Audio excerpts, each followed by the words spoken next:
When the Muslims become able to fight in the form of an army, they had their first battle with the Quraysh. At that time, such circumstances had arisen for Khalid that he could not join this battle.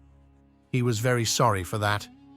This was the Battle of Badr, in which 313 Mujahideen of Islam defeated 1,000 Quraysh. Khalid was stuck.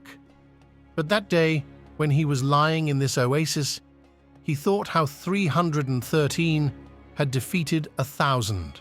He had asked the visitors what was the quality of the Muslims that had won them over. He tried drawing lines on the ground, but couldn't match up to the complexity of 313 lines intersecting or crossing 1,000 arranged moves. Despite all his military skills, he couldn't solve this puzzle. His father had made him an expert in the art of fighting, taught him to ride horses as a child, trained him as a boy. He had become a knight in his youth. He was also an expert in camel riding. His father was his teacher. He made Khalid not only a soldier, but also a ruler. Khalid's passion for combat led him to deeply contemplate strategies and tactics, and was able to lead an army in his youth. He regretted not being able to join the Battle of Badr and kept thinking of ways to manage it, but now his thoughts had taken a different direction. Some time before his departure from Makkah, he was lost in the thought that Muhammad had punched the Rakana 3 times. At Badr, 1,000 had been brutally defeated by a mere 313 Muslims. He was convinced that it was a different force. But after the Battle of Badr, the fire of revenge against the Muslims was burning in his heart. The Muslims had captured many men of Quraysh in the Battle of Badr. This was a shock for the leaders of Quraysh. He remembered that when the Battle of Badr was being fought, no news was reaching Makkah about the outcome of the battle. The people of Makkah kept looking in the direction of Badr, that a horseman would come running from here and announce the victory. Finally, one day, a camel rider appeared. People rushed towards him. The rider had torn his kurta, according to Arab custom, and was crying. This is what the messengers who brought bad news used to do.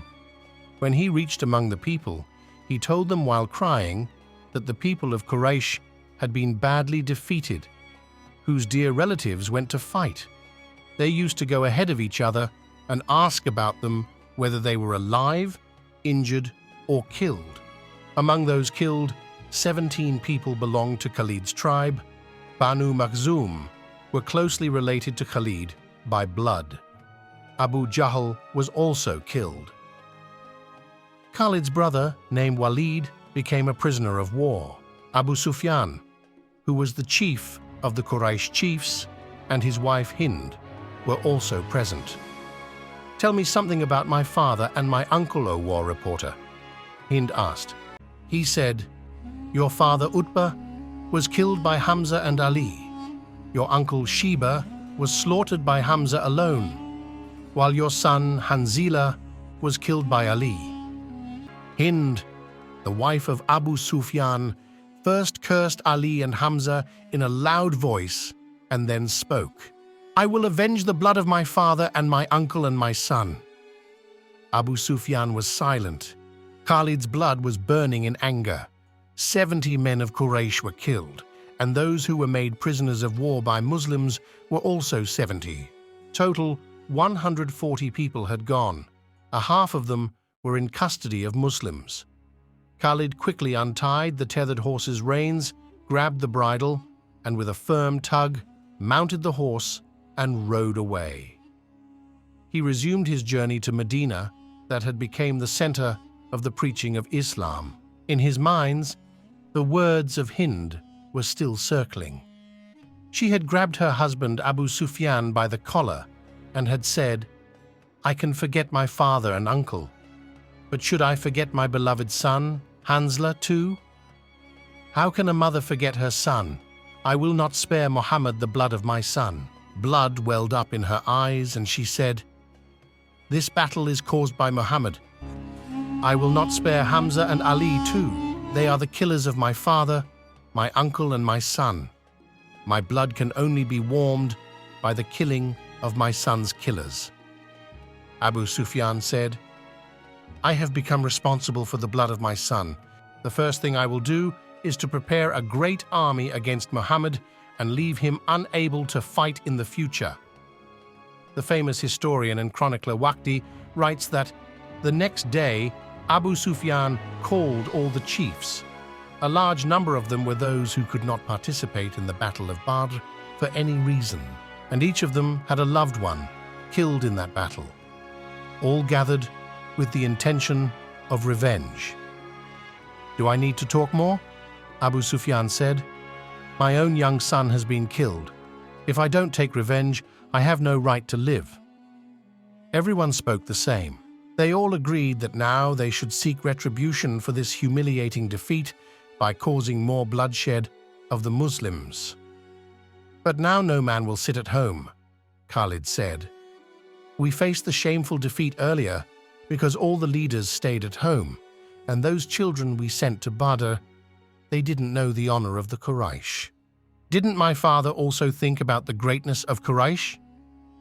Khalid's cousin Mukarma, who was the son of Abu Jahl, said angrily, "Didn't the father of Safwan bin Umayyah also think of the greatness of Quraysh? Where were you, Al-Walid's son?"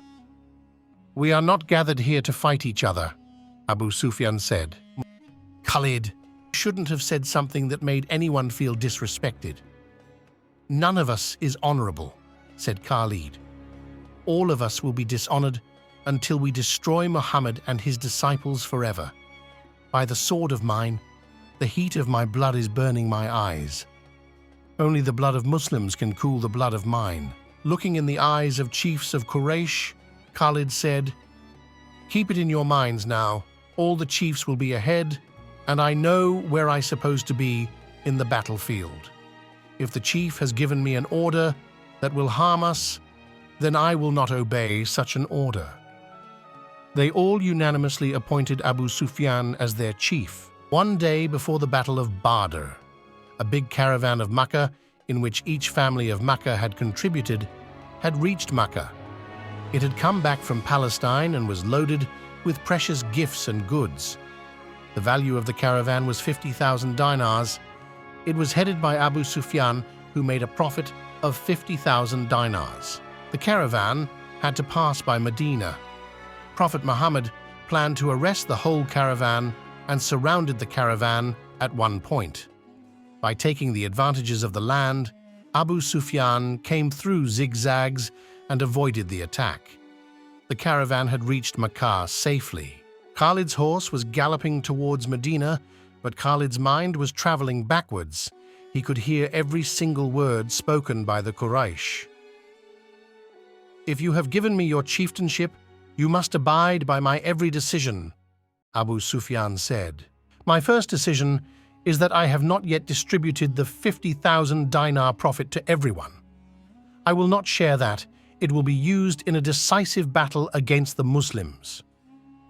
"My family and I agree with this decision," Khalid said first. Then it was approved in the concert. "My second command is this," Abu Sufyan said. "The relatives of our men who were killed in the Battle of Badr are wailing. I heard the men shouting and the women screaming. When the tears flow, the fire of vengeance cools. From today, no one will cry over the victims of Badr. And my third order is that the prisoners of Badr should not be attempted to be freed. You know that the Muslims have set their ransom, and it is determined to be from 1,000 to 40 dirhams. We will not give even a dirham less. This money will be misused against us." When Khalid was returning to Medina, riding on a horse, and was about to arrive at the pass, his hands clenched. A wave of anger filled his entire being. He had fallen far behind in time, but the rage inside him was still awake. He was angered by the decision in the assembly that no man of the Muslims would go from Mecca to Medina to free his prisoner. Despite mutual agreement in concert not to free captives on ransom, every chief of the Quraysh, one by one, used to send his man with amount of ransom and used to free their relatives secretly without informing Abu Sufyan. This would have made Muslim army more stronger than before. Abu Sufyan withdrew his order. Khalid had a brother named Walid. If the Quraysh had not brought back many of their prisoners by now, Khalid would never have gone to free his brother. His brothers had forced him to go for the release of Walid. Khalid remembered that he was not ready to compromise his dignity to bring him back. But an idea came into his mind.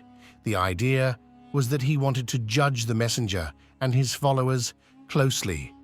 Though there were people from his tribe, and all the Muslims were also from Quraysh and Makkah, they had not come down from heaven.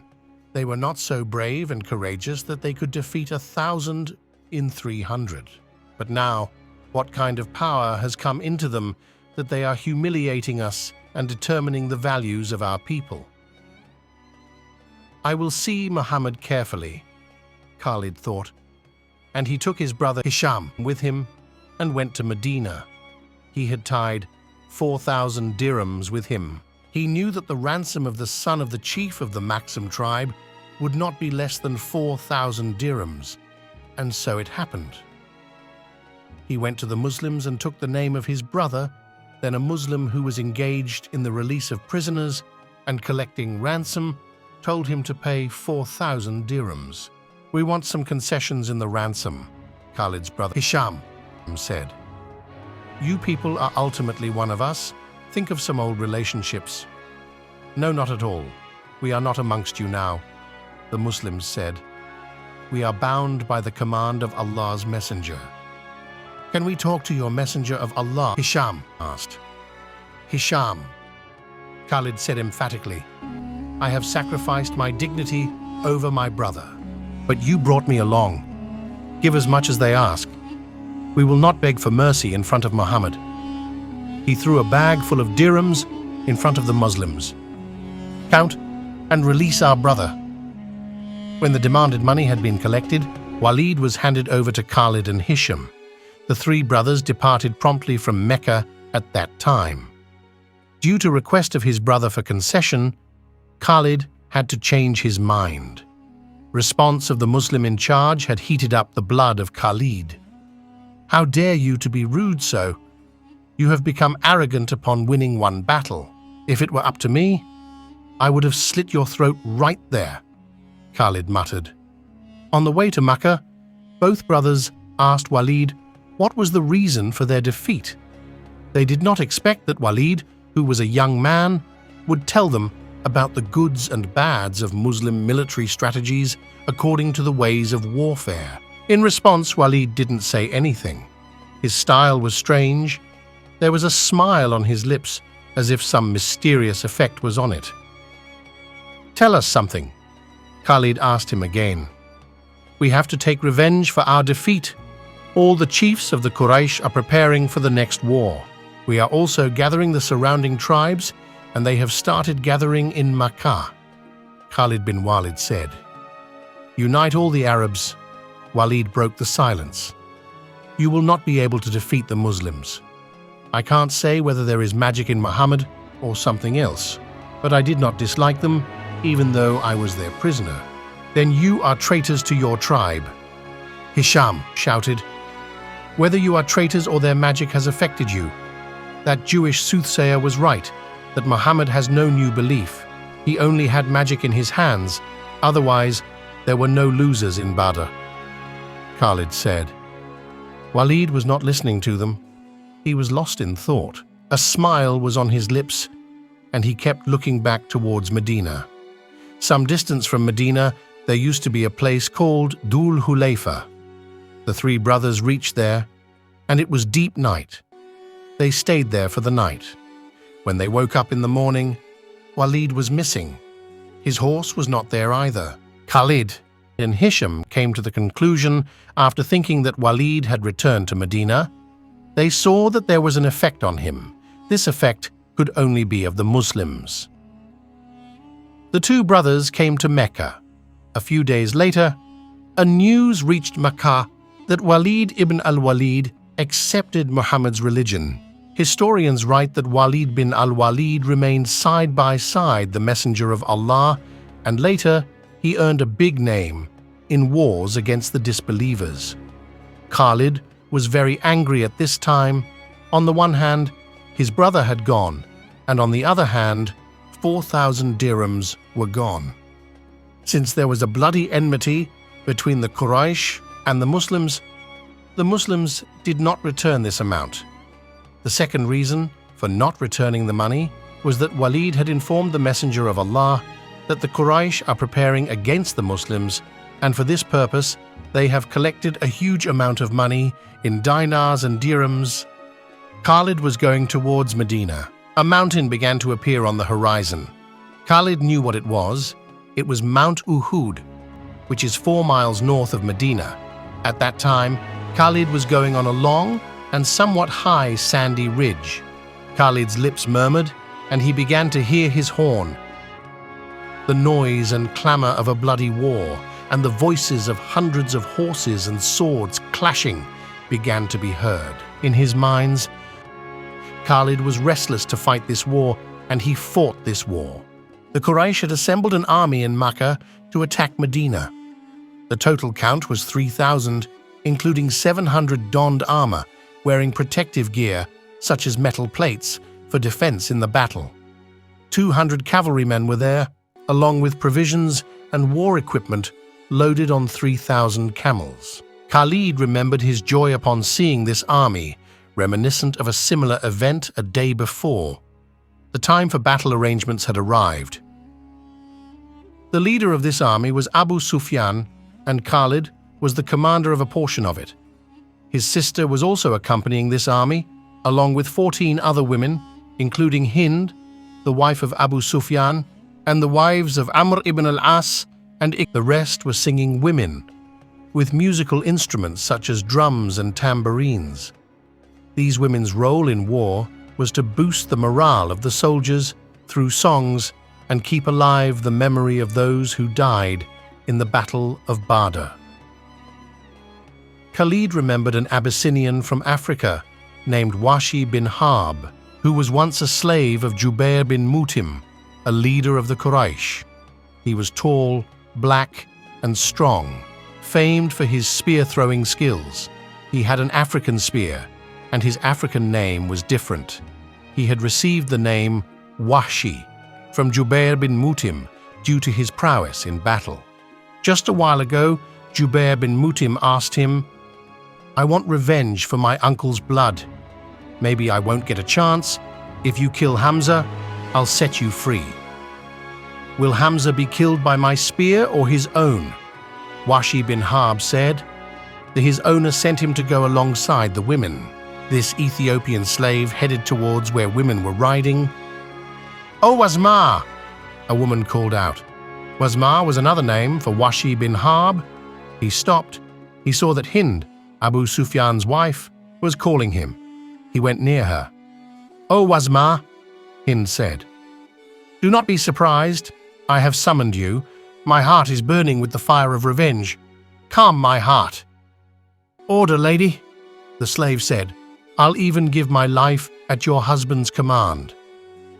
"My father was killed by Hamza in Badr," Hind said. "You know Hamza well. See, I have worn gold ornaments. If you kill Hamza, all these jewels will be yours." Washi bin Harb glanced at Hind's jewelry and smiled, and said under his breath with determination in his tone, "I will kill Hamza myself." A big chain of caravans was on their way to Medina.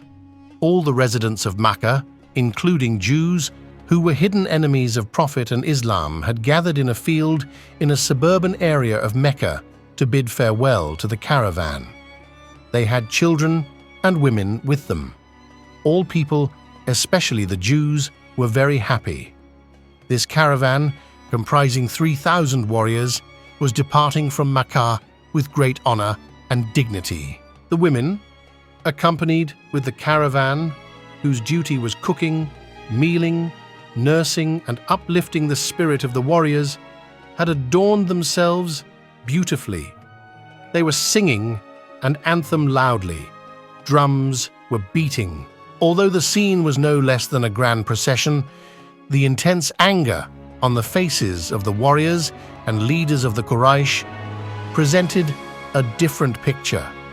The caravan began to ascend from the mountains of Makkah into the deserts like a large naval vessel into the sea. The people of Makkah and children climbed the mountains, waving their hands in farewell. Khalid remembered his army's march. He had gone to Medina through the same route. He had seen the army standing on a high ground. His heart swelled with pride.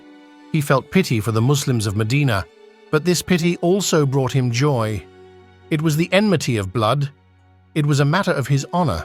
Crushing the Muslims was his resolve. "O Muhammad," Khalid thought, "count your days now. Neither you nor your admirers will be spared from us. We are coming to teach you and your followers a lesson. You will now realize the greatness of the Quraysh."